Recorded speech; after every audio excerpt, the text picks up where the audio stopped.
So in college, I was a government major, which means I had to write a lot of papers. Now, when a normal student writes a paper, they might spread the work out a little like this. So,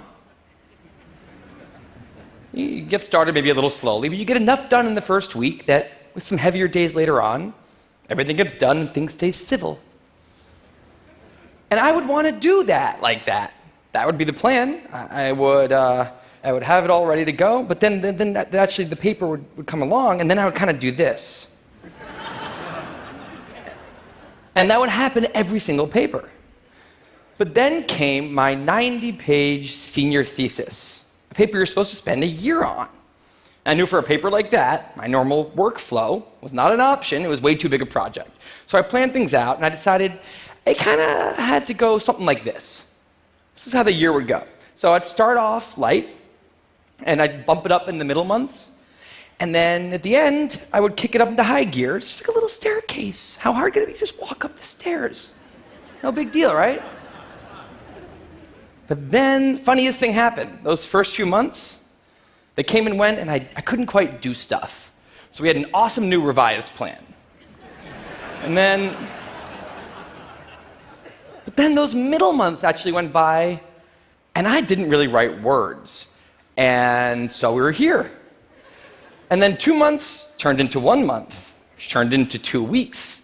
And one day I woke up with 3 days until the deadline, still not having written a word, and so I did the only thing I could. I wrote 90 pages over 72 hours, pulling not one but 2 all-nighters. Humans are not supposed to pull 2 all-nighters. Sprinted across campus, dove in slow motion, and got it in just at the deadline. I thought that was the end of everything. But a week later, I get a call. And it's the school. And they say, "Is this Tim Urban?" And I say, "Yeah." And they say, "We need to talk about your thesis." And I say, "Okay." And they say, "It's the best one we've ever seen."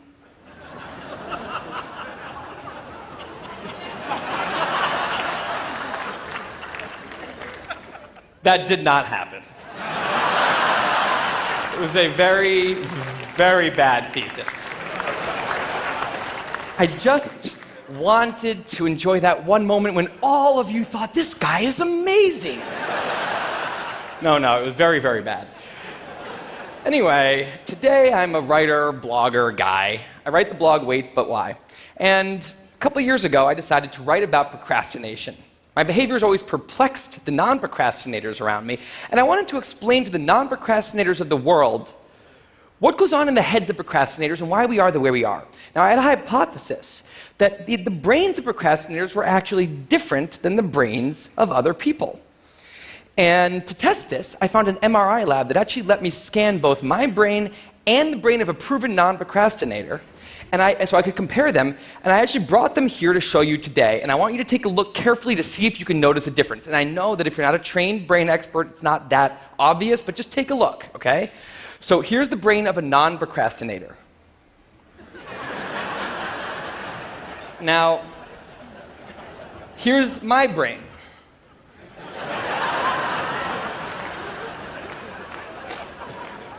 There is a difference. Both brains have a rational decision maker in them, but the procrastinator's brain also has an instant gratification monkey. Now, what does this mean for the procrastinator? Well, it means everything's fine until this happens. So the rational decision maker will make the rational decision to do something productive, but the monkey doesn't like that plan. So he actually takes the wheel, and he says, "Actually, let's read the entire Wikipedia page of the Nancy Kerrigan-Tanya Harding scandal, because I just remembered that happened." Then we're going to go over to the fridge. We're going to see if there's anything new in there since 10 minutes ago. After that, we're going to go on a YouTube spiral that starts with videos of Richard Feynman talking about magnets and ends much, much later with us watching interviews with Justin Bieber's mom. All of that's going to take a while, so we're not going to really have room on the schedule for any work today. Sorry. Now, what is going on here? The instant gratification monkey does not seem like a guy you want behind the wheel. He lives entirely in the present moment. He has no memory of the past, no knowledge of the future, and he only cares about two things: easy and fun. Now, in the animal world, that works fine. If you're a dog and you spend your whole life doing nothing other than easy and fun things, you're a huge success.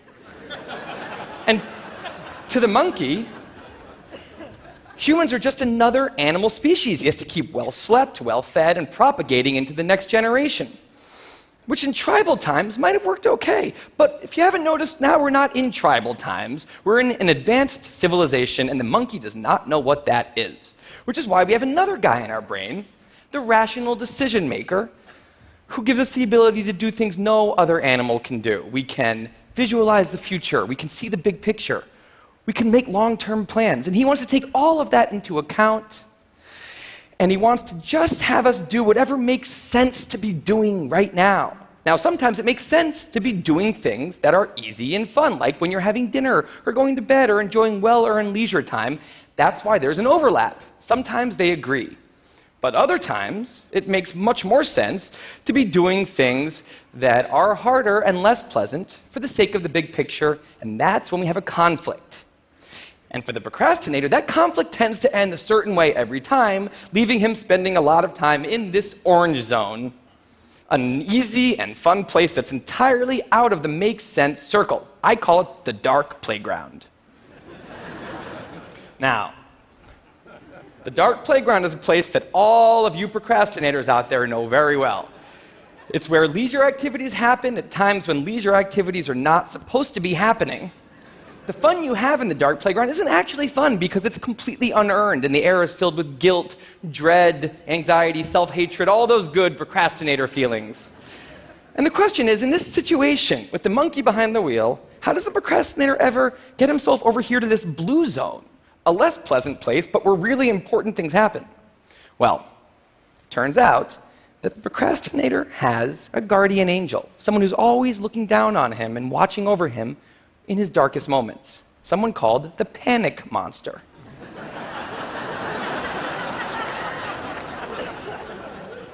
Now, the panic monster is dormant most of the time, but he suddenly wakes up anytime a deadline gets too close or there's danger of public embarrassment, a career disaster, or some other scary consequence. And importantly, he's the only thing that the monkey is terrified of.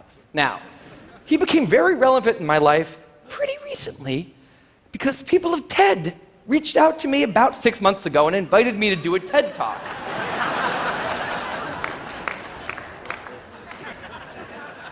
Now, of course, I said yes. It's always been a dream of mine to have done a TED Talk in the past.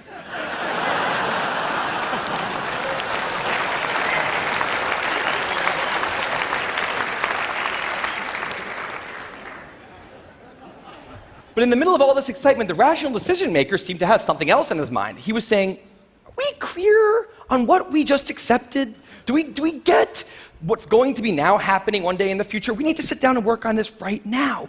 And the monkey said, totally agree, but also let's just open Google Earth and let's zoom into the bottom of India, like 200 feet above the ground, and we're going to scroll up for 2.5 hours till we get to the top of the country so we can get a better feel for India.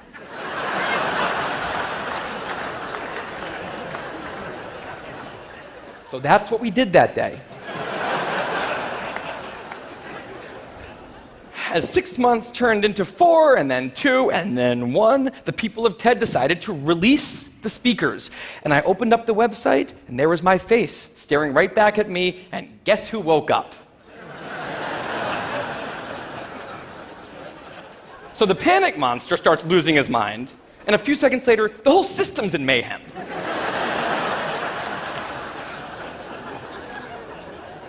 And the monkey, who, remember, he's terrified of the panic monster, boom, he's up the tree.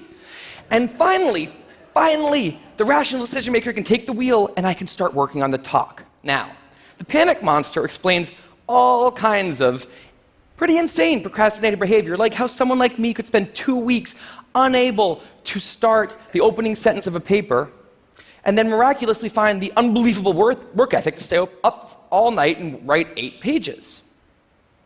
And this entire situation with the 3 characters, this is the procrastinator's system. It's not pretty, but in the end, it works. And this is what I decided to write about on the blog just a couple years ago. Now, when I did, I was amazed by the response.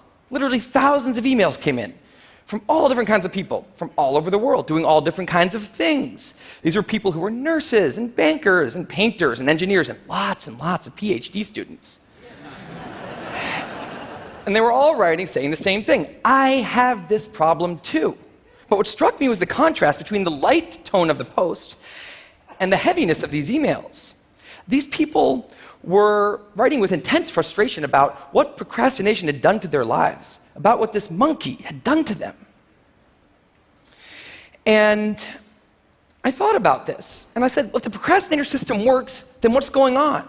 Why are all these people in such a dark place? Well, it turns out that there's two kinds of procrastination.